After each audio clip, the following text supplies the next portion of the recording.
Owenovog, Lorda Owena i gospodina Vansa Cyrusa, mi smo prvi rekli da. We also said we were the first ones who said yes to the Vance-Owen plan too. Mi smo odbranili Bosnu i Hercegovinu od srpske agresije, omogućili i primili više izbjeglica u Hrvatskoj nego sve evropske zemlje zajedno.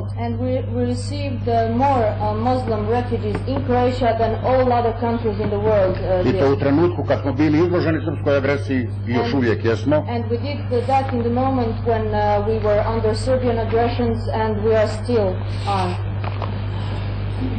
Ponašali smo se i ponašamo se na svim pregovorima najkonstruktivnije. We are very constructive on all negotiations. I u tom pogledu ne osjećamo se ni najmanje krivci za rat.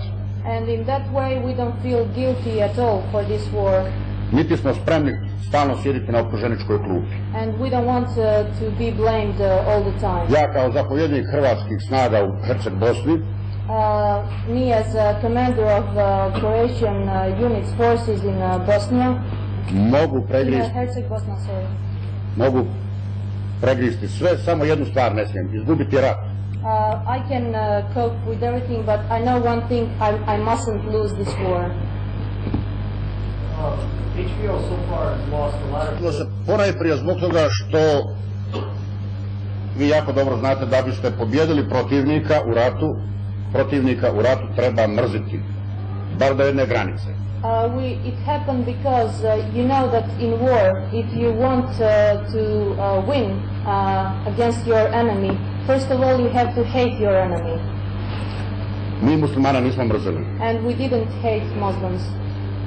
Mi smo ih pomagali, we were helping them.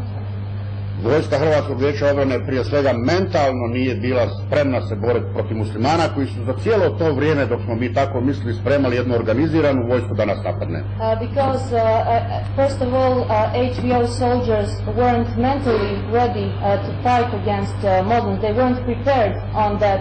And all that time Muslims were organizing their army and they made a plan how to fight against Croatians. U jednom razgovoru prije 8 mjeseci in one discussion 8 months ago sa gospodinom Izetbegovićem, with Mr. Izetbegović, ja sam ga pitao zašto stvara vojsko 30-35 tisuća ljudi na teritoriju Zenice, Bugojna, Konjica, Travnika.